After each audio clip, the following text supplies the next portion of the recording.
Judul cerita, Jalan Tanpa Ujung. Bagian 1. Malam di kilometer 23. Malam itu, hujan turun tipis membasahi jalan raya yang membentang di antara dua kota kecil di Jawa Tengah. Jalan tersebut dikenal oleh warga sekitar sebagai Jalan Kilometer 23, sebuah ruas aspal panjang yang jarang dilalui kendaraan pada malam hari. Pepohonan tinggi menjulang di kiri dan kanan, membuat suasana semakin gelap meski ada beberapa lampu jalan yang redup dan jaraknya berjauhan. Andi, seorang sopir travel berumur 34 tahun, sedang mengendarai minibus berpenumpang 3 orang menuju kota sebelah. Dia sengaja memilih rute kilometer 23 karena lebih sepi dan bisa menghemat waktu, meski ia tahu jalan itu punya reputasi buruk. Ah, cuma mitos, pikirnya sambil sesekali menyalakan rokok. Di kursi penumpang, ada seorang bapak tua berjaket lusuh, seorang perempuan muda dengan tas ransel besar, dan seorang pria berwajah pucat yang duduk di pojok belakang. Mereka tidak saling mengenal, hanya kebetulan memesan travel yang sama. Sekitar pukul 11 malam, kabut mulai turun, menutupi pandangan ke depan. Wiper mobil bekerja pelan, membersihkan sisa hujan yang menempel di kaca. Andi memperlambat laju mobil, tetapi ia masih cukup yakin bisa melanjutkan perjalanan tanpa masalah. "Mas, kalau lewat sini katanya sering ada penampakan ya?" tanya bapak tua dari kursi tengah. Suaranya agak bergetar. Andi tertawa kecil. "Ah, itu cuma cerita orang, Pak. Saya udah lewat sini berkali-kali." Namun perempuan muda itu tiba-tiba ikut bicara. "Saya pernah dengar cerita, Mas. Katanya di kilometer ini ada penumpang yang sering menumpang mobil orang. Ia berhenti sejenak, seperti ragu untuk melanjutkan. Tapi nggak semua sopir sadar." Pria pucat di belakang hanya menunduk, tidak mengeluarkan suara. Tapi Andi sempat melirik lewat kaca spion dan melihat pria itu tersenyum tipis. Senyum yang aneh, seolah dia tahu sesuatu yang orang lain tidak. Mobil terus melaju pelan. Hanya ada suara mesin, wiper, dan rintik hujan yang terdengar. Hingga tiba-tiba, dari kejauhan, Andi melihat sosok berdiri di tepi jalan. Seorang wanita dengan baju putih panjang, rambut tergerai basah menutupi wajahnya. Andi mengerutkan dahi. Ah, orang nyasar kali. Ia mengurangi kecepatan tapi tidak berniat berhenti. Ketika mobil mendekat, wanita itu mengangkat kepala sedikit. Wajahnya pucat, matanya hitam pekat tanpa bola mata yang jelas. Andi terkejut, spontan menginjak gas dan melewati sosok itu. Perempuan muda di kursi tengah langsung menutup mulutnya, menahan teriakan. "Mas, tadi lihat kan?" Bapak tua menatap keluar jendela dengan tatapan kosong. "Kita harus cepat keluar dari jalan ini." Namun Andi baru saja akan menenangkan mereka ketika ia melihat sesuatu yang membuat darahnya dingin. Di kaca spion, wanita berbaju putih itu kini duduk di kursi belakang, tepat di sebelah pria pucat yang sejak tadi hanya menunduk. Bagian 2. Peringatan dari warga. Udara malam mulai mendingin ketika Rama dan Dion kembali masuk ke mobil setelah berhenti sebentar di warung kopi pinggir jalan untuk menghilangkan rasa kantuk. Di warung kecil itu hanya ada satu penjual tua dan seorang pelanggan yang duduk membelakangi mereka. "Mas, hati-hati kalau lewat jalan ini malam-malam," kata si penjual kopi sambil menyerahkan gelas plastik berisi kopi hitam panas. Rama menoleh, heran. "Kenapa, Pak?" Si penjual hanya menghela napas. "Banyak kecelakaan. Ada yang bilang karena kondisi jalan, tapi ada juga yang percaya ada sesuatu di sini." Dion tertawa kecil, mencoba mencairkan suasana. "Sesuatu kayak apa, Pak? Pocong? Kuntilanak?" Penjual itu menatap Dion lama, matanya tajam namun penuh rasa iba. "Bukan cuma itu, ada yang lebih licik. Kadang dia nggak nampak, tapi bikin orang nyasar muter-muter di jalan yang sama." Rama dan Dion saling pandang. "Maksudnya kayak jalan setan gitu, Pak?" Si penjual mengangguk pelan. Iya, orang sini nyebutnya jalan kembali. Kalau udah masuk, mau maju atau mundur, rasanya selalu balik ke titik yang sama. Rama hanya senyum sopan, mencoba tidak terlalu memikirkan cerita itu. Mereka pamit, tapi sebelum keluar, penjual kopi itu menahan mereka. Kalau kalian tiba-tiba lihat perempuan baju putih di pinggir jalan, jangan berhenti. Jangan lihat mukanya, dan jangan ajak ngobrol. Perjalanan dilanjutkan. Mobil melaju kembali ke jalan gelap yang mulai sepi. Lampu-lampu jalan semakin jarang, hanya menyisakan cahaya kuning redup setiap beberapa ratus meter. Wah, ini sih mirip film horor, kata Dion sambil memainkan radio yang hanya mengeluarkan suara statis. Radio kayaknya nggak ada sinyal di sini, gumam Rama sambil fokus mengemudi. Di depan, jalan membelok ke kiri lalu kembali lurus. Tapi Rama mulai merasa aneh. Tikungan itu terasa familiar. Ia merasa sudah melewati pohon besar yang berdiri miring di sisi kanan jalan tadi. Dion, perasaan gue kita udah lewat sini deh. Ah, mana mungkin. Jalan kayak gini banyak pohon miring. Dion mencoba menertawakan, tapi ia sendiri mulai gelisah ketika melihat sebuah papan penunjuk jalan yang bertuliskan Kecamatan Sukamaju 12 km. Padahal papan yang sama sudah mereka lihat sekitar 10 menit lalu.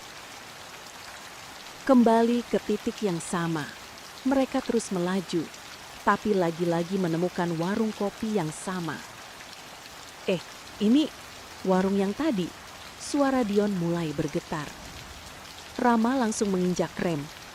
Mereka benar-benar kembali ke tempat yang sama. Bahkan si penjual kopi masih berdiri di depan warung, menatap mereka dengan ekspresi sulit dijelaskan. Rama turun dari mobil. Pak, kita nggak salah jalan kan? Si penjual hanya menatapnya, lalu menggeleng. Saya udah bilang, kalau kalian sudah masuk jalan kembali, susah keluarnya. Terus gimana keluarnya? Dion ikut turun, suaranya terdengar panik. Penjual itu hanya berkata singkat, jangan percaya sama semua yang kalian lihat. Kadang, jalan keluar itu bukan jalan yang kelihatan. Bagian 3. Suara di balik jalan sepi. Mobil tua Fikri terus melaju pelan di jalan desa yang gelap. Lampu jalan nyaris tak ada. Hanya sesekali lampu kuning pucat dari rumah warga yang tampak jauh di tengah kebun. Angin malam berhembus masuk melalui celah jendela, membawa aroma tanah basah dan dedaunan yang membusuk. Rina duduk di kursi penumpang depan, menatap keluar jendela sambil menggigit bibir. Kamu yakin ini jalannya? Soalnya tadi Google Maps udah nyaranin muter balik, katanya dengan nada ragu. Fikri mengangguk pelan. Iya, ini jalan pintas. Dulu aku pernah lewat sini sama ayahku. Memang sepi, tapi langsung tembus ke jalan utama. Tiba-tiba, dari arah belakang, terdengar bunyi klakson panjang, keras dan memekakan telinga. Fikri dan Rina sontak menoleh ke spion tengah. Di belakang mereka, ada sebuah truk besar berwarna hitam yang melaju dengan kecepatan tinggi. Lampu depannya menyala terang dan menyorot mobil mereka seperti ingin mengusir. Ya ampun, kenapa dikit banget? Seru Rina panik. Fikri mempercepat laju mobilnya, tapi truk itu ikut mempercepat, jaraknya semakin rapat. Ban truk itu terdengar menggesek aspal, mengeluarkan suara melengking yang membuat bulu kuduk berdiri. Biarin aja dia nyalip, kata Fikri. Dia menepi sedikit, tapi anehnya truk itu tidak menyalip. Ia tetap berada tepat di belakang mereka, membunyikan klakson lagi, kali ini lebih panjang dan bernada tertekan. Lampu truk itu berkedip cepat, seolah memberi kode. Rina mulai menangis kecil. Fik, ini gak beres, aku takut. Fikri menelan ludah, mencoba menenangkan diri. Tenang, mungkin sopirnya cuma mau buru-buru. Tapi saat Fikri melihat kembali ke spion, sesuatu yang aneh membuatnya tercekat. Di kabin truk itu Tidak ada siapa-siapa, kursi sopir kosong. Bagian 4. Pertemuan di pertigaan.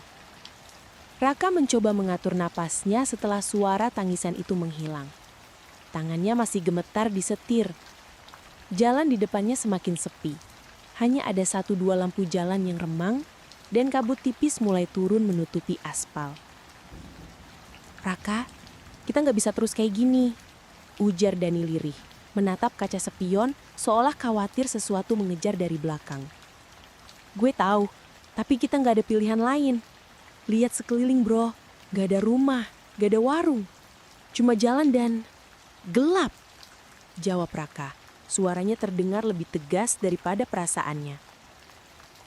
Tiba-tiba, di kejauhan mereka melihat sebuah pertigaan jalan. Di tengah pertigaan itu berdiri seorang kakek tua mengenakan baju lusuh, memegang tongkat. Ia berdiri diam, wajahnya menunduk. Dari kejauhan tubuhnya terlihat kurus sekali, seperti hanya kulit membalut tulang. "Akhirnya ada orang," kata Dani sedikit lega. "Mungkin dia bisa kasih tahu arah." Raka mengangguk, walau dalam hati ada rasa aneh. Kenapa orang setua itu berdiri di pertigaan sendirian di malam-malam begini? Mobil mendekat perlahan. Ketika cahaya lampu depan menyinari kakek itu, mereka melihat wajahnya pucat pasi, matanya kosong menatap lurus, tapi bukan ke arah mereka, melainkan ke suatu titik di jalan sebelah kanan. Raka menurunkan kaca jendela. "Pak, maaf, kami nyasar. Ini arah ke kota lewat mana ya?" tanyanya. Kakek itu tidak langsung menjawab. Bibirnya bergerak pelan seperti berbisik, namun suara yang keluar nyaris tak terdengar. "Kalian jangan lewat kanan." Dani mengernyit. "Kenapa, Pak?" Kakek itu perlahan mengangkat kepala dan barulah mereka melihat sesuatu yang membuat darah mereka membeku. Di bawah dagunya ada bekas sayatan besar, seperti lehernya hampir terbelah dan kulitnya tampak kaku. Suara kakek itu serak, hampir seperti nafas terakhir. "Kalau lewat kanan, kalian gak akan pernah pulang." Sebelum Raka sempat bertanya lagi, kakek itu mundur 2 langkah, lalu hilang begitu saja di balik kabut, seolah menembus udara. "Raka, gue gak mau di sini lagi." Suara Dani pecah. Raka menginjak gas, melewati pertigaan itu tanpa berani melihat ke kanan. Namun, ketika mereka memilih jalan kiri dan mulai melaju, Raka merasakan sesuatu yang tidak masuk akal. Jalan itu justru membawa mereka kembali ke pertigaan yang sama. Bagian 5, jejak di aspal basah. Rintik hujan makin deras, membuat jalan yang mereka lalui seperti cermin hitam yang memantulkan lampu-lampu jalan. Mobil Bram melaju pelan, wiper bekerja keras menyapu air dari kaca depan. Di dalam, suasana hening. Hanya suara mesin dan gesekan wiper yang terdengar. "Aku nggak tahu harus bilang apa." Bram akhirnya membuka suara, pelan. "Nggak usah ngomong apa-apa," jawab Sari cepat, matanya tetap memandang lurus ke depan. "Aku cuma mau kita sampai rumah, tanpa kejadian aneh lagi." Tapi ucapan Sari seolah jadi doa yang tak terkabul. Beberapa meter di depan, lampu mobil mereka menangkap pemandangan yang membuat Bram mendadak menginjak rem. Ban berdecit, mobil berhenti mendadak. Di tengah jalan ada bekas telapak kaki basah, besar, hitam, dan memanjang seperti kaki manusia. Tapi ukurannya tak wajar, panjangnya hampir 1/2 meter. Dan jejak itu bergerak. "Astaga," Sari menutup mulutnya. Bram melirik, matanya membelalak. Jejak itu muncul satu demi satu. Dari arah kanan jalan menuju ke kiri, seperti ada makhluk tak terlihat yang sedang melintas di depan mobil mereka. Setiap kali jejak baru muncul, air hujan di aspal terpercik seolah sesuatu yang berat benar-benar menginjaknya. "Bram?" Suara Sari bergetar. "Tolong bilang itu cuma efek hujan." Bram tidak menjawab. Ia malah mematikan mesin. Entah kenapa. Mungkin karena nalurinya ingin mendengarkan. Tapi keputusan itu adalah kesalahan. Di tengah kesunyian, mereka berdua jelas mendengar suara langkah berat yang menimpa aspal basah. Serak, serak, serak. Langkah itu bergerak lambat, melintas di depan mobil, lalu berhenti tepat di sisi jendela pengemudi. Bram menelan ludah. Ia berusaha mengintip, tapi hanya terlihat kegelapan dan bayangan samar yang terlalu tinggi untuk ukuran manusia. Sari menunduk memejamkan mata rapat-rapat. Lalu ketukan terdengar di kaca jendela. Pelan, sekali, kemudian 2 kali, lalu 3 kali, lebih keras. Bram tak sanggup menoleh. Tangannya gemetar saat memutar kunci, menyalakan mesin dan menginjak gas dalam-dalam. Ban berputar di aspal basah, menyipratkan air ke segala arah. Mobil melaju kencang, meninggalkan jejak kaki basah itu jauh di belakang. Namun, saat mereka mengira sudah aman, Sari menatap kaca spion dan darahnya langsung membeku. Astaga, Bram, dia ikut. Di belakang mobil, sosok tinggi itu kini berlari mengikuti mereka. Tidak berlari biasa, gerakannya seperti melayang, namun setiap kali kakinya menimpa aspal, percikan air terlihat jelas. Wajahnya tak terlihat jelas di kegelapan. Tapi matanya, 2 titik merah terang menembus hujan. Bram menginjak gas lebih dalam. Jarum speedometer melewati angka 100 km per jam. Tapi makhluk itu tetap berada di jarak yang sama. Tak lebih dari 10 meter di belakang. Di tengah kepanikan, mereka melewati sebuah jembatan kecil di atas sungai. Begitu ban mobil menjejak sisi lain jembatan, makhluk itu tiba-tiba berhenti. Ia berdiri diam, memandangi mereka, lalu perlahan menghilang seperti kabut yang tertiup angin. Bram dan Sari tak bicara sepanjang perjalanan, tapi di kepalanya, satu pertanyaan terus berputar. Kalau makhluk itu berhenti di jembatan, berarti ia terikat pada satu tempat. Tapi, mengapa ia bisa muncul jauh sebelum mereka sampai ke sana? Bagian 6. Jalan terakhir. Hujan semakin deras, membasahi jalan berliku itu. Wiper mobil Andra bekerja keras, tapi kabut tebal membuat pandangan nyaris tak lebih dari 2 meter. Aroma tanah basah bercampur anyir darah masih tercium samar, meski tak ada satupun luka pada mereka. Raka memegang dashboard dengan tangan gemetar. Andra, jalan ini kita udah muter berkali-kali. Suaranya serak. Andra menoleh sekilas. Aku tahu, tapi ini satu-satunya jalan keluar yang aku ingat. Enggak, ini bukan jalan keluar. Ini jebakan, jawab Raka pelan. Dari kaca spion, Andra melihat sesuatu. Kilatan lampu merah, seperti lampu tail light mobil. Tapi saat ia fokus, lampu itu berubah menjadi 2 titik merah terang. Mata. Mereka bergerak cepat, semakin dekat. Andra menginjak gas, mesin meraung, tapi suara ketukan di atap mobil terdengar di tengah derasnya hujan. Tuk, tuk, tuk. Seperti ada yang berjalan di atas mereka. Jangan lihat ke atas, bisik Raka tiba-tiba. Andra menahan napas, tapi rasa ingin tahu mengalahkan ketakutannya. Ia melirik ke atas melalui kaca depan dan menyesal. Sosok hitam kurus, kepalanya miring tak wajar, merayap di atap. Lehernya panjang, kulitnya pucat seperti kain basah, dan matanya kosong menatap ke dalam mobil. Rahangnya turun perlahan, mengeluarkan bunyi krak, krak, krak, seolah sendinya dipaksa patah. Andra mengerem mendadak. Sosok itu terpental ke depan mobil, tapi bukan jatuh. Ia berdiri tegak di tengah jalan, menatap lurus. Raka menjerit, "Gas! Gas!" Mobil melaju menembus sosok itu, tapi udara di dalam mobil berubah dingin membeku. Beberapa menit kemudian, Mereka sadar berada di jalan lurus panjang. Tidak ada tikungan, tidak ada lampu jalan, hanya garis putih yang terus berulang. Andra menatap speedometer. Jarum menunjukkan 100 km per jam. Namun pemandangan di luar tak berubah. Aku rasa kita nggak akan keluar dari sini, kata Raka lirih. Andra menelan ludah, tangannya berkeringat di setir.